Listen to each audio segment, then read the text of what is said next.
उन्होंने एक अत्यंत विचलित करने वाली बात आगे भी कही थी, जिसका मैंने उल्लेख किया है। उन्होंने कहा यहां पर बांग्लादेश जैसी स्थिति बनाने का काम अमेरिका और चीन कर रहे थे। तो हमारा सवाल है कि नरेंद्र मोदी की नाक के नीचे क्या वो इतने कमजोर है कि इस देश में अस्थिरता पैदा कर रही है विदेशी शक्तियां? तो इस पर पार्टी तो नहीं बोल सकती है। इस देश के विदेश मंत्रालय को, इस देश के गृह मंत्रालय को इस पर जरूर बयान देना चाहिए, जरूर स्पष्टीकरण करना चाहिए, क्योंकि हम भी परेशान हैं। आपकी सांसद कह रही हैं कि हिंदुस्तान की सरजमी पर अस्थिरता पैदा करने का काम दो विदेशी ताकतें अमेरिका और चीन कर रहे हैं। इस पर आपका क्या मत है? क्या यह सच है? अगर सच है तो आपने क्या कदम उठाए हैं? आपने क्यों नहीं इस विषय को साझा किया है? और अगर यह झूठ है तो इसके खिलाफ भी, इसकी मुखालफत करते हुए भी सरकार के मंत्रालयों की तरफ से बयान आना पड़ेगा।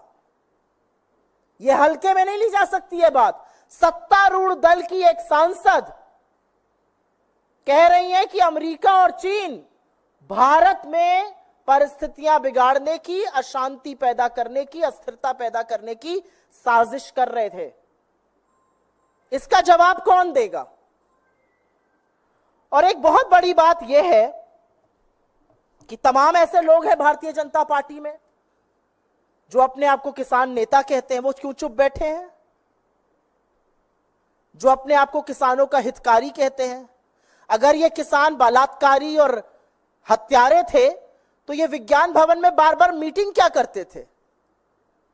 अगर ये किसान इतने दुष्कर्मी थे तो इन किसानों के आगे नरेंद्र मोदी को घुटने टेककर नाक रगड़ के काले कानून वापस क्यों लेने पड़े?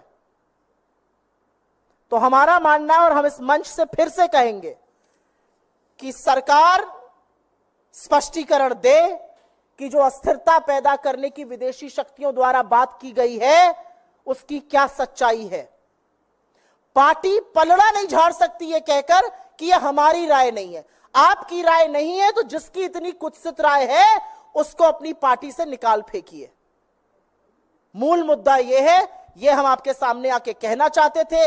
इस देश के, आजाद हिंदुस्तान के इतिहास में कभी भी हमारे किसानों को इन शब्दों से नवाजा नहीं गया है, और सत्तारूढ़ दल की एक सांसद ये करती है, और बीजेपी बस ये मुंह मोड़ लेगी कि यह हमारा मत नहीं है।